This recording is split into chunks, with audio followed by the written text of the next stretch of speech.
Hi అండి. ఈరోజైతే మా బావ అయ్యప్ప మాల వేసుకొని 41 డేస్ అయితే కంప్లీట్ అయిపోయింది.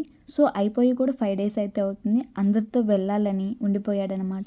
సో, ఇక నేను కూడా ఉదయాన్నే లేచి పూజ అయితే కంప్లీట్ చేసుకున్నా. ఇక మా బావ కూడా వచ్చి హారతి ఇచ్చేసి పూజ కూడా కంప్లీట్ చేశాడు. ఇక వాళ్ళ అమ్మా నాన్న దగ్గర ఆశీర్వాదం తీసుకొని బయలుదేరారన్నమాట. సో, అయ్యప్ప జోలలో అక్షింతలు కానుకలను వేసి ఇక శరణాలు చెప్తూ బయలుదేరారన్నమాట.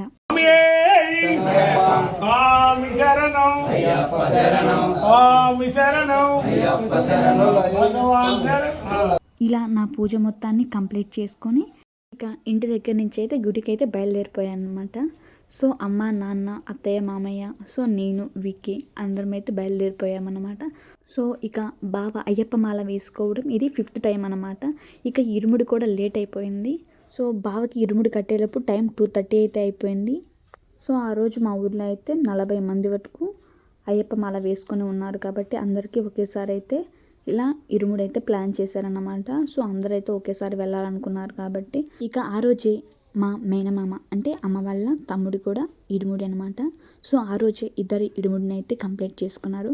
ఇక బావ ఇరుముడిని ఎలా కంప్లీట్ చేశారో చూసేయండి.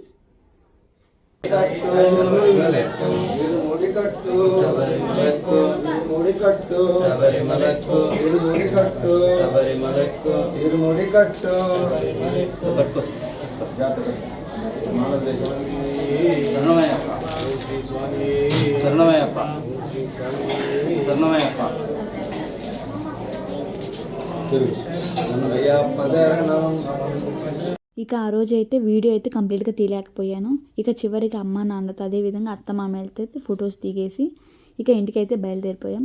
స్వాములందరూ బయలుదేరేటప్పుడు 9:30 అయితే అయిపోయింది. బావతో పాటు మామయ్యని కూడా తీసుకెళ్లారన్నమాట శబరిమల. సో ఇలా అయితే కంప్లీట్ అయిపోయింది.